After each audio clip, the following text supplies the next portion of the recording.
everyone. Welcome to the fourth myth of self-compassion that I'm presenting on today. So my name is Melissa Parks, and I work as a coach for global nomads living around the world. And I've been working with global nomads. So when I use that term, I'm talking about expats, study abroad students, digital nomads, people, diplomats, people who have lived abroad and then returned home, immigrants, refugees. So just people whose lives are spanning different cultures, continents, languages, and it's quite a variety of the different clients that I've worked with.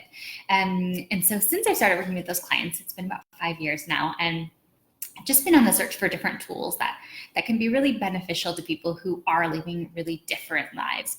And one common thing that comes up for these people is that, there's a lot of mobility happening, right? So myself, I lived for several years in Spain. I'm originally from the United States. So grew up in the United States, then lived several years in Spain and then in the Netherlands. Now I'm back in the US again. And so when you've got so much movement in your life, it's really great to have tools that can help you to find a sense of stability and kind of a way to drop anchor wherever you are in the current moment.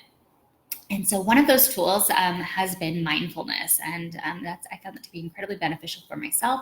And I think that that's really one of the essential tools that people who are living a globally mobile life really do need. And in addition to that, I've gotten really into the practice of self-compassion, particularly mindful self-compassion. So that brings in mindfulness as well over the past few years, and have really enjoyed introducing that to my individual clients. And something I've decided to do this year is to get trained to teach a course that's called Mindful Self-Compassion. And it's a course I'm really looking forward to bringing to the global nomad community.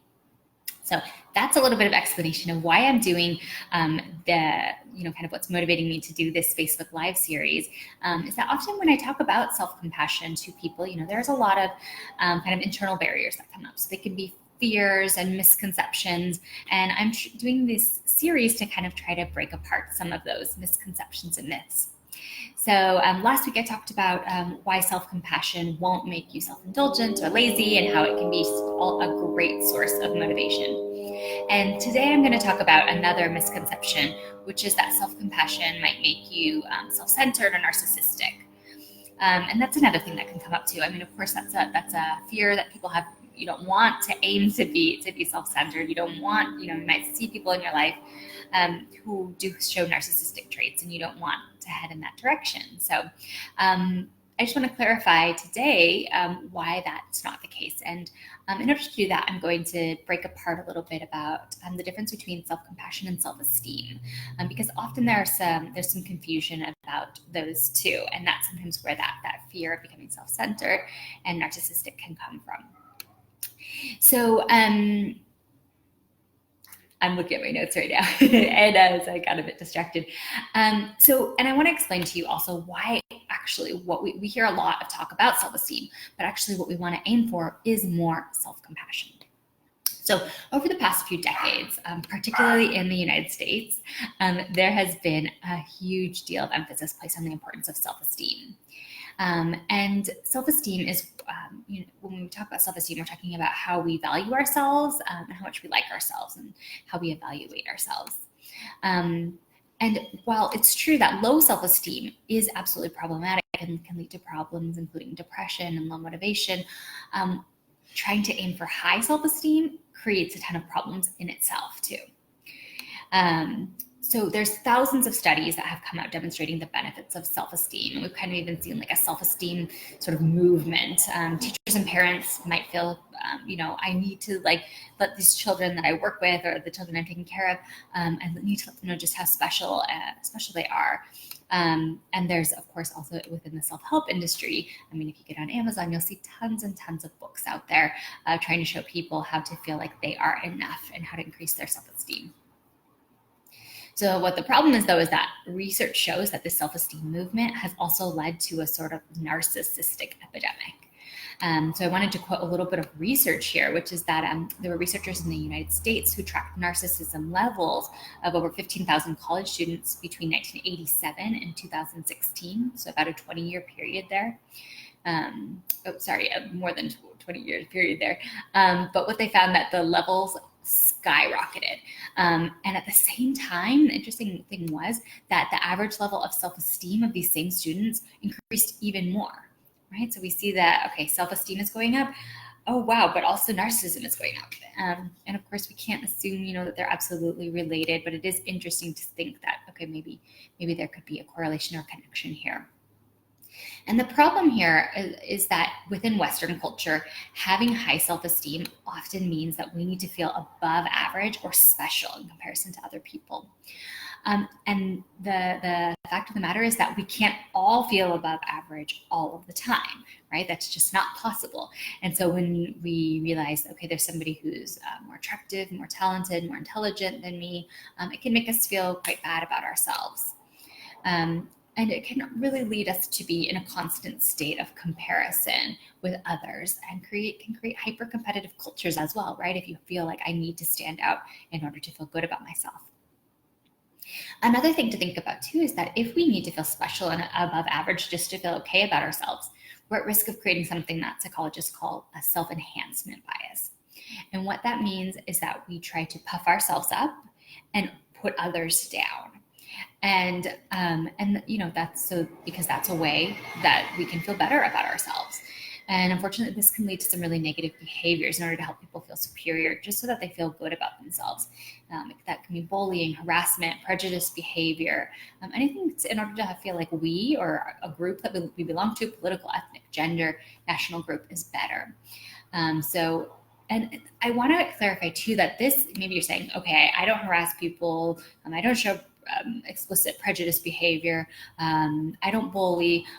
But this can show up a lot, like under the surface too, right? Like when we have judgments about other people that pass through our mind. I know that I have done things like that myself, and it's something I work hard to not do. Self-compassion definitely helps. But just, feeling like, okay, comparing ourselves, right? Like, oh, I'm doing okay. Like this person is not doing this as well, and I'm doing this as well. I'm doing this better. So it's definitely a problem we can run into when we're trying to bolster our self-esteem. And also, once you get to that place of high self-esteem, you're faced with a dilemma of, how do you keep it, right? Okay, yeah, this feels great. I feel really great about myself. How do I stay here? Because self-esteem is really fragile. Self-esteem is something, it goes up when we're being successful, but it also goes down when we're failing, when we make a mistake, when the external things are not going as well. So we can kind of swing. It's kind of like an emotional roller coaster, right? Like we're inflating our self-esteem, having inflated self-esteem, or having deflated self-esteem, up and down, which can often end in insecurity, anxiety, and depression, which are those things that we're trying to avoid when we work on increasing our self-esteem. So it can also lead us to ignore, distort, or hide our shortcomings from ourselves, which I talked a little bit about in a previous video as well, right? If it's a dangerous place, right? If it makes you feel like if realizing those shortcomings leads to kind of that valley, that low of self-esteem, and it makes you feel really bad about yourself, you're probably going to work hard to not go there. And we know we need to be able to take an honest look in the mirror at ourselves in order to actually grow and to take feedback. So something I wanted to show you was just this illustration that I sometimes draw for my clients when we're talking about self-esteem. A very advanced drawing here. We want to think about the purple line as kind of like the ups and downs of the things that happen in our lives, right? Like, so maybe an up is like you got a promotion at work, or you just got a really great review. And a down is maybe when you totally forgot about some plans that you'd made with your husband or wife or partner, and so these things are going to go up and down. Some of those things are totally outside of our control, right? Like sometimes it can also be things like, just not getting a job that you applied for, or being sick one day. And so what happens, the pink line here is like our sense of self-worth. And what tends to happen is that sense of self-worth goes up and down with those external things, with those accomplishments and with those failures, which can be, again, exhausting. It's that emotional roller coaster I told you about. So what we want to aim for is kind of, those things, we can't change that those things, we're going to have successes and failures in life. We want to have our sense of self-worth stay fairly stable. Of course, it might go up a little bit, up and down a little bit, but you can see there's much more stability in this second drawing, right? So, okay. So, like I said earlier, there are thousands of studies that demonstrate the benefits of self-esteem and that also demonstrate the negative consequences of low self-esteem. But at the same time, I just listed off a bunch of negative side effects that come with trying to increase our self-esteem, right? And we don't want to be on that roller coaster of self-worth. So, okay, what can we do, right? Well, we know that self-compassion is also strongly linked to a psychological well-being, and it doesn't have those same negative side effects as aiming for high self-esteem does. And that's because self-compassion differs from self-esteem in a couple of really important ways that I want to tell you about today. And one of those things is just kind of like what self-esteem is and what self-compassion is. So self-esteem is a judgment of our worthiness. It's a judgment of that we're good and valuable people. Whereas self-compassion, if you've been following along with these videos or read a little bit about it, you might know that self-compassion is not an evaluation of ourselves at all. It's an attitude and a way of relating to ourselves. So it's showing ourselves acceptance and love and care when something is hard, right? It's like saying to people, I'm not going to be kind and self-accepting because I'm special or because of what I've accomplished, but because I'm a human being, and all human beings are deserving of our love and our care. So when I've worked with people on increasing self-esteem, it often feels like an uphill battle, right? It's like, okay, how can we convince you that you're actually worthy of taking care of yourself? And the thing I love about self-compassion is that you don't need to do that work. You don't need to convince yourself, right? I think about it, it's much more like work, like heart work rather than head work. We don't need to convince ourselves. We can start today just directing some of those kind words to ourselves, of talking to ourselves like we would talk to a friend. That doesn't mean it's going to be easy right away, right? This is a total kind of paradigm shift for most people in the way that they relate to themselves. But it's not something that you need to get to a certain place where you feel convinced that you deserve it. And another thing I wanted to say too is that Kristin Neff, who is one of the founders of self-compassion, one of the main researchers and one of the founders of the program that I'm getting trained to teach, she actually got into doing this work because she studied self-esteem and because she was so concerned about some of those negative side effects that I've already mentioned. So she decided to explore self-compassion. And so it's something that's really flown really naturally out of self-esteem research and just seems to, have all of the benefits without any of those negative side effects. So another thing about self-esteem is that it requires us to feel better than others. But self-compassion actually requires us to acknowledge that we're on the same even playing field as everybody. It requires acknowledging our common humanity, the connectedness that we feel with other people, that it's hard to be human, and that failure is an inevitable part of life that we're all going to go through, and we're all imperfect. Self-esteem, it might desert us when we need it most, when we have those moments where we fail, when we have moments where we feel shame, whereas that's exactly when self-compassion can come in and we can be kind to ourselves and we can be accepting of ourselves and we can say something like, I know this hurts, this is so hard, I'm sorry you're going through this, but it's going to be okay. It's going to be okay and I'm here for you. And self-compassion is also less contingent on external things. So when I showed you this little graph, this is how we can create this. This is how we can have those external circumstances, successes and failures, and we can maintain this consistent level of self-worth when we're practicing self-compassion. Because every time we practice self-compassion, every time we treat ourselves the same way we would treat a friend, we're kind of reaffirming that fact that we are worthy. It also provides a more stable sense of self-worth, linked to less social comparison and narcissism than self-esteem tends to be connected to.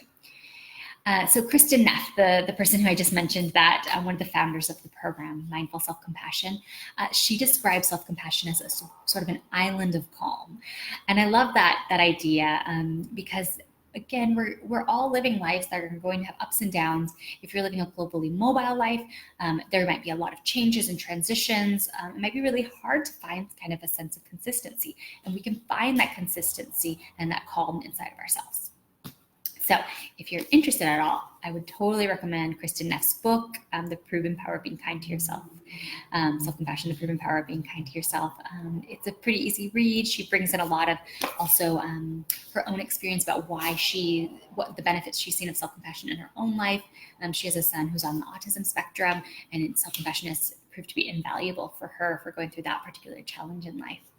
And I just wanted to leave you today with a couple of questions just to reflect on how self-esteem is working for you. So how do you feel when you receive the feedback that your performance is average in an area of life that's important to you? So that could be at work, parenting, in friendships, or in romantic relationships. And then also, how do you feel when someone else is doing better at something that you really care about? So that again could be something at work, something in your personal life. And how does it impact you when you fail at something that you really care about? Again, for many people, it doesn't feel okay to be average. It doesn't feel okay when people outperform you or when you fail at something. And failing does suck, it hurts, but that's exactly the place where we can bring in self-compassion and be there for ourselves, because it's a hard part of human life. Self-esteem doesn't necessarily offer the solution for how to bounce back when we're in those moments of failure. And it might also lead us to have a very low or unstable sense of self-worth. So is cultivating self-esteem working for you? Or after I'm talking about this, are you thinking, actually maybe cultivating self-compassion could be a better goal to aim for? Again, to have all those benefits of self-esteem, but without some of the negative consequences that can come up as well. Like I said, I totally recommend this book. There are also a few other books. There's a great workbook, a Mindful Self-Compassion Workbook. I will post a blog later as well, where I'll include some other resources as well for cultivating self-compassion. Now, I still have one more myth left to talk to you about. That's the fifth myth, and it's another one that often comes up.